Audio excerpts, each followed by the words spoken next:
Now, a lot of people consider honor blind obedience. You're to do every word I say. No. Honor is not blind obedience, because one day you won't live in your parents' house. Benjamin, one day you won't live in my house. And so, because of that, okay, it's not blind obedience, because one day he'll be a young man, 30, 40, and have his own family and be out on his own.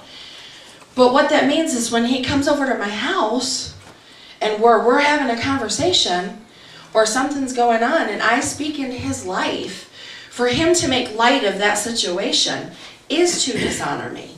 I think the greatest honor you can give your parent, especially if you have godly parents, the greatest honor you can give them is that you live your life for Jesus.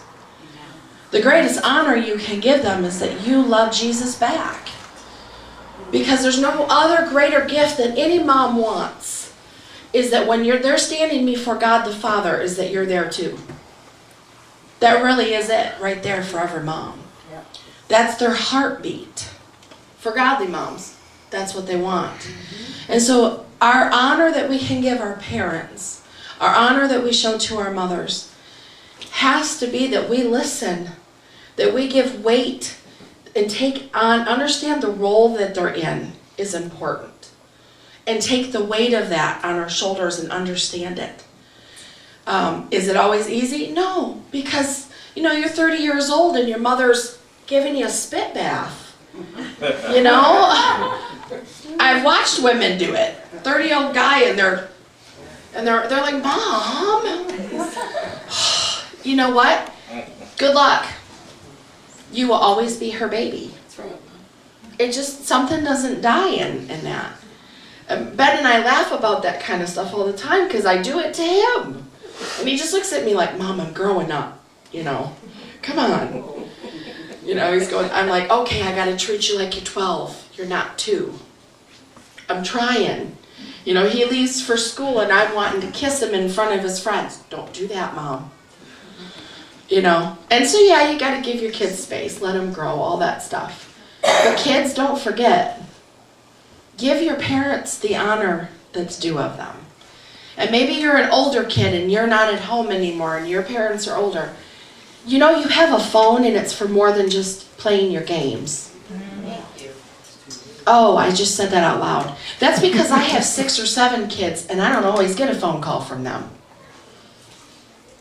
Well, my mom knows my phone number too. Do you ever think that maybe she's trying to give you your space so you don't feel like she's constantly on top of you? How about you give her a phone call? Yes. I told one of my kids that this week. Do you know I give you your space? She said, I know. She's actually called me quite a lot the past couple weeks because she's realized I'm doing that for your respect.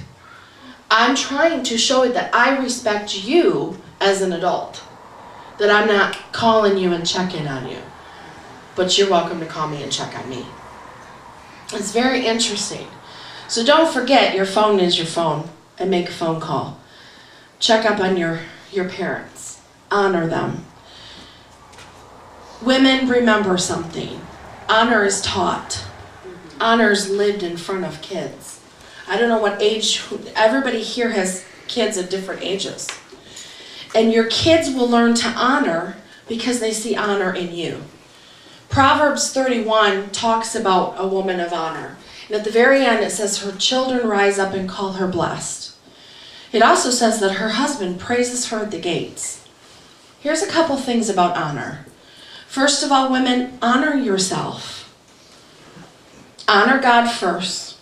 Honor your marriage. Because one day your kids will leave home and you'll just have your marriage. That happens. But honor yourself. Moms make a lot of sacrifices. And sometimes the sacrifices that we make, we don't realize they're detrimental. We make sacrifices, even including our health, to the point where then when our kids leave, we're not healthy. We haven't taken care of ourselves for a while. I was there. And God started dealing with me about it. You have got to take care of you. You're the only you I have. And we so often sometimes forget to take care of us. We get so used to taking care of everyone else. You have to value yourself too. You're actually teaching your kids value by how you treat yourself. You really are. You're also treating your children value by what you will not put up with. I've watched women who will put up with disrespect. I've been in a room when a little kid comes running and is mouthy to their mother, and the mom doesn't correct him. Let me just tell you something. You're teaching that child to disrespect you because you didn't correct them. And I usually end up being the one grabbing the kid and saying, you come over here right now. You see that woman? That's your mama. I get down to the level of the kid. Don't you ever talk to your mom in my presence like that ever again. Amen. And then I've gone to the mom and said, I'm going to tell you something. And I've done this multiple times. You correct your kid. You are teaching them. Why? Because some women feel like they don't have the right to. Let me tell you something. You not only have the right, you have the responsibility. That's right. And fathers, you have the responsibility. Because if you go back to Proverbs 31, that is not just a scripture to women. That entire chapter also talks about men. It says the men rise up and praise her at the gates. So your children are learning to honor from how you honor your wife. If you don't honor your wife, if you're always talking bad about women, you just drive me nuts. Where's my food? Where's my... Your son is going to be just like that. He's going to teach his wife the same thing. You're teaching your daughter how she should be treated by her husband. We teach these things to our kids by what we pass on. So honor's lived, honor's taught. It's being nice, you guys. Honor's a simple thing. It's saying please and thank you. It's being nice to each other.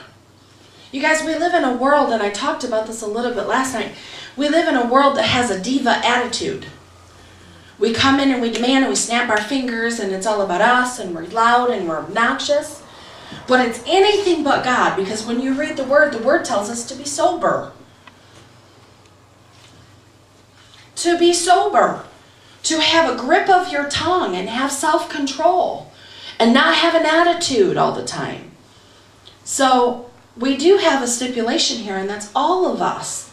God wants us to live a life of honor. Mm-hmm. Yep. And we have to be honorable people to be honored. It goes, what you sow, you reap. It's in a circle here.